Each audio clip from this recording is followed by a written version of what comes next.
श्री गणेशाय नमः। ओम नमो भगवते वासुदेवाय। श्रीमद् भागवत में तृतीय स्कंद 14वां अध्याय प्रारंभ करते हैं। दिति का गर्भ धारण।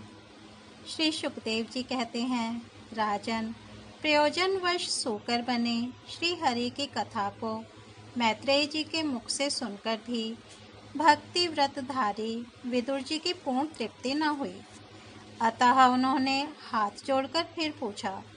विदुर जी ने कहा, मुनिवर, हमने यह बात आपके मुख से अभी सुनी है कि आदि दैत्य हिरण्याक्ष को भगवान यज्ञ मूर्ति ने ही मारा था। ब्राह्मण जिस समय भगवान लीला से ही अपनी दाढ़ों पर रखकर पृथ्वी को जल में से निकाल रहे थे, उस समय उनसे दैत्यराज हिरण्याक्ष की मुठभेड़ किस कारण हुई? श्री मैत्रेय जी ने कहा, विदुर जी, तुम्हारा प्रश्न बड़ा ही सुंदर है, क्योंकि तुम श्री हरि की अवतार के विषय में पूछ रहे हो, जो मनुष्यों के मृत्यु पाश का छेदन करने वाली है। देखो, उत्तानपाद का पुत्र ध्रुव बालकपन में श्री नारद जी की सुनाई हुई हरि कथा के प्रभाव से ही मृत्यु के सिर पर पैर रखकर भगवान के परम पद पर आरूढ़ हो गया था।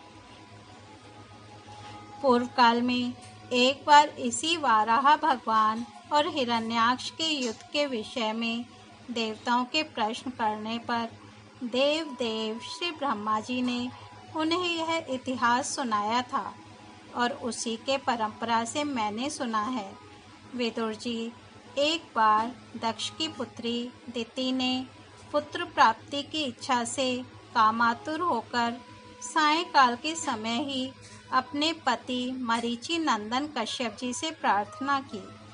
उस समय कश्यप जी खीर की आहुतियों द्वारा अग्नि जिह्व भगवान यज्ञपति की आराधना कर सूर्यास्त का समय जान अग्निशाला में ध्यानस्थ होकर बैठे थे।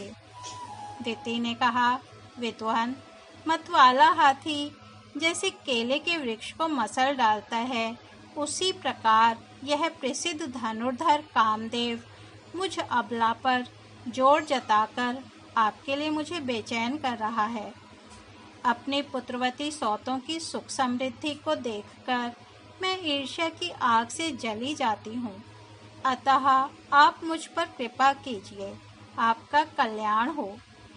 जिनके गर्भ से आप जैसा पति पुत्र रूप से उत्पन्न होता है, वे ही स्त्रियां अपने पतियों से सम्मानिता समझी जाती हैं। उनका सुयश संसार में सर्वत्र फैल जाता है। हमारे पिता प्रजापति दक्ष का अपनी पुत्रियों पर बड़ा स्नेह था। एक बार उन्होंने हम सबको अलग अलग बुलाकर पूछा कि तुम किसे अपना पति बनाना चाहती हो। वे अपनी संतान की सब प्रकार की चिंता रखते थे। अतः हमारा भाव जानकर उन्होंने उनमें से हम 13 पुत्रियों को, जो आपके गुण स्वभाव के अनुरूप थीं, आपके साथ ब्याह दिया। अतः मंगल मूर्ते कमल नयन, आप मेरी इच्छा पूर्ण कीजिए, क्योंकि यह महत्तम आप जैसे महापुरुषों के पास दीन जनों का आना निष्फल नहीं होता। विदुर जी, दिति कामदेव के वेग से अत्यंत बेचैन और बेबस हो रही थी। उसने इसी प्रकार बहुत सी बातें बनाते हुए दीन होकर कश्यप जी से प्रार्थना की। तब उन्होंने उसे सुमधुर वाणी से समझाते हुए कहा, भीरू, तुम्हारी इच्छा के अनुसार मैं अभी अभी तुम्हारा प्रिय अवश्य करूँगा। भला जिसके द्वारा अर्थ, धर्म और काम तीनों की सिद्धि होती है, अपनी ऐसी पत्नी की कामना कौन पूर्ण नहीं करेगा। जिस प्रकार जहाज पर चढ़कर मनुष्य महासागर को पार कर लेता है, उसी प्रकार गृहस्थ आश्रमी दूसरे आश्रमों को आश्रय देता हुआ अपने आश्रम द्वारा स्वयं भी दुख समुद्र के पार हो जाता है। मानिनी, स्त्री को तो त्रिविध पुरुषार्थ की कामना वाले पुरुष का आधा अंग कहा गया है। उस पर अपनी गृहस्थी का भार डालकर पुरुष निश्चिंत होकर विचरता है। इंद्रिय रूप शत्रु अन्य आश्रम वालों के लिए अत्यंत दुर्जय हैं, किंतु जिस प्रकार किले का स्वामी सुगमता से ही लूटने वाले शत्रुओं को अपने अधीन कर लेता है, उसी प्रकार हम अपनी विवाहिता पत्नी का आश्रय लेकर इन इंद्रिय रूप शत्रुओं को सहज में ही जीत लेते हैं। ग्रहेश्वरी, तुम जैसी भार्या के उपकारों का बदला तो हम अथवा और कोई भी गुणग्राही पुरुष अपनी सारी उम्र में अथवा जन्मांतर में भी पूर्ण रूप से नहीं चुका सकते। तो भी तुम्हारी इस संतान प्राप्ति की इच्छा को मैं यथाशक्ति अवश्य पूर्ण करूँगा, परंतु अभी तुम एक मुहूर्त ठहरो जिससे लोग मेरी निंदा न करें। यह अत्यंत घोर समय राक्षस आदि घोर जीवों का है और देखने में भी बड़ा भयानक है। इसमें भगवान भूतनाथ के गण भूत प्रेत आदि घूमा करते हैं। साध्वी, इस संध्या काल में भूत भावन भूतपति भगवान शंकर अपने गण भूत प्रेत आदि को साथ लिए बैल पर चढ़कर विचरा करते हैं, जिनका जटाजूट शमशान भूमि से उठे हुए बवंडर की धूलि से धूसरित होकर देदीप्यमान हो रहा है तथा जिनके स्वर्ण कांति में गौर शरीर में भस्म लगी हुई है, वे तुम्हारे देवर श्वसुर महादेव जी अपने सूर्य, चंद्रमा और अग्नि रूप 3 नेत्रों से सभी को देखते रहते हैं। संसार में उनका कोई अपना या पराया नहीं है, न कोई अधिक आदरणीय और न निंदनीय है। हम लोग तो अनेक प्रकार के व्रतों का पालन करके उनकी माया को ही ग्रहण करना चाहते हैं, जिसे उन्होंने भोगकर लात मार दी है।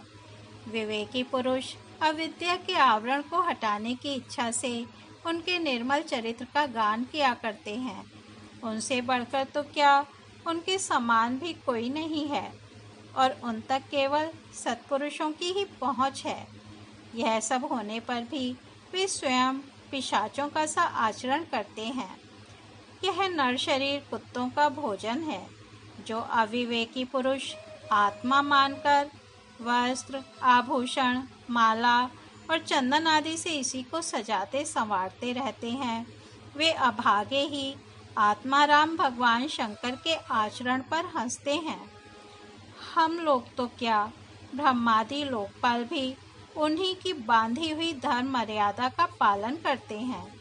वे ही इस विश्व के अधिष्ठान हैं तथा यह माया भी उन्हीं की आज्ञा का अनुसरण करने वाली है। ऐसे होकर भी वे प्रेतों का सा आचरण करते हैं। अहो, उन जगत व्यापक प्रभु की यह अद्भुत लीला कुछ समझ में नहीं आती। मैत्रेय जी कहते हैं, पति के इस प्रकार समझाने पर भी कामातुरा दिति ने वैश्या के समान निर्लज होकर ब्रह्म ऋषि कश्यप जी का वस्त्र पकड़ लिया। तब कश्यप जी ने उस निंदित कर्म में अपनी भार्या का बहुत आग्रह देखकर देव को नमस्कार किया और एकांत में उसके साथ समागम किया। फिर जल में स्नान कर प्राण और वाणी का संयम करके विशुद्ध ज्योतिर्मय सनातन ब्रह्म का ध्यान करते हुए उसी का जप करने लगे। विदुर जी, दिति को भी उस निंदित कर्म के कारण बड़ी लज्जा आई और वह ब्रह्म ऋषि के पास जा सिर नीचा करके इस प्रकार कहने लगी। दिति बोली, ब्रह्मन भगवान रुद्र भूतों के स्वामी हैं। मैंने उनका अपराध किया है, किंतु वे भूत श्रेष्ठ मेरे इस गर्व को नष्ट ना करें। मैं भक्त वांछा कल्पतरु उग्र एवं रुद्र रूप महादेव को नमस्कार करती हूँ। वे सत्पुरुषों के लिए कल्याणकारी एवं दंड देने के भाव से रहित हैं, किंतु दुष्टों के लिए क्रोध मूर्ति दंड पाणी है। हम स्त्रियों पर तो व्याध भी दया करते हैं, फिर वे सतीपति तो मेरे बहनोई और परम कृपालु हैं, अतः वे मुझ पर प्रसन्न हूँ। श्री मैत्रेय जी ने कहा, विदुर जी, प्रजापति कश्यप ने सायंकालीन संध्या वंदन आदि कर्म से निवृत्त होने पर देखा कि दिति थर थर कांपती हुई अपनी संतान की लौकिक और पारलौकिक उन्नति के लिए प्रार्थना कर रही है। तब उन्होंने उससे कहा, कश्यप जी ने कहा, तुम्हारा चित्त काम वासना से मलिन था, वह समय भी ठीक नहीं था और तुमने मेरी बात भी नहीं मानी तथा देवताओं की भी अवहेलना की। अमंगलमयी चंडी, तुम्हारी कोख से 2 बड़े ही अमंगलमय और अधम पुत्र उत्पन्न होंगे। वे बार बार संपूर्ण लोक और लोकपालों को अपने अत्याचारों से रुलाएंगे।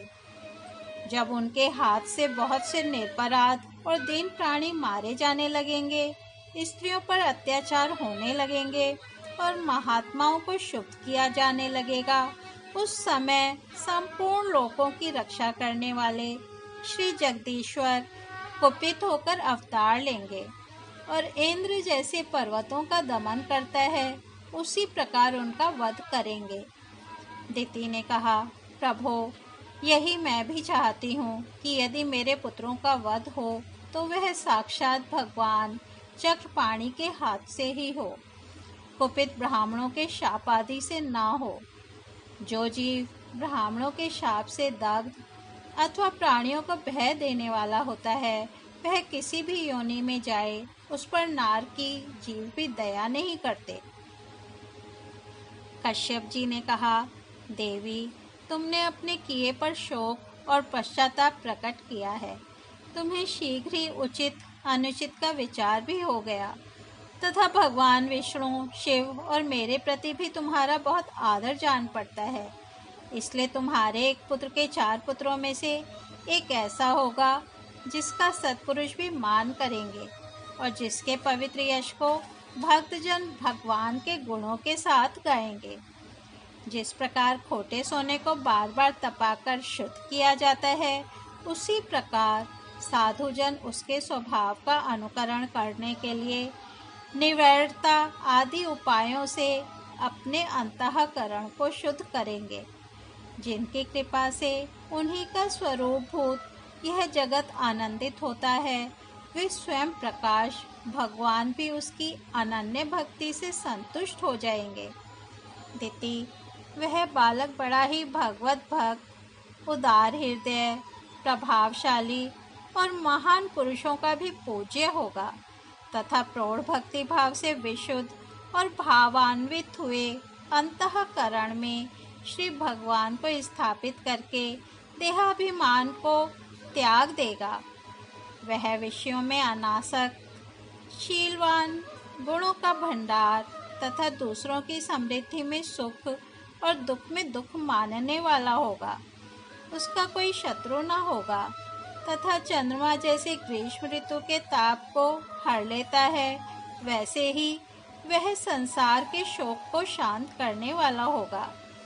जो इस संसार के बाहर भीतर सब और विराजमान है, अपने भक्तों की इच्छानुसार समय समय पर मंगलावग्रह प्रकट करते हैं और लक्ष्मी रूप लावण्य मूर्ति ललना की भी शोभा बढ़ाने वाले हैं तथा जिनका मुखमंडल झिलमिलाते हुए कुंडलों से सुशोभित है, उन परम पवित्र कमल नयन श्री हरि का तुम्हारे पौत्र को प्रत्यक्ष दर्शन होगा।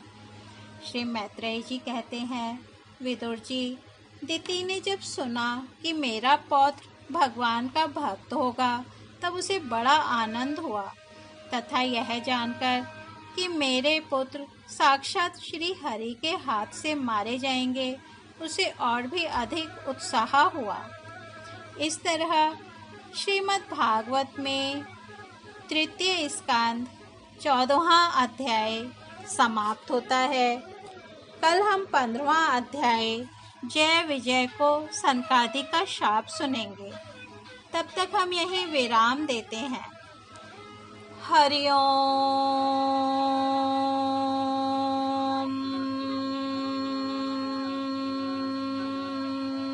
तत्सत।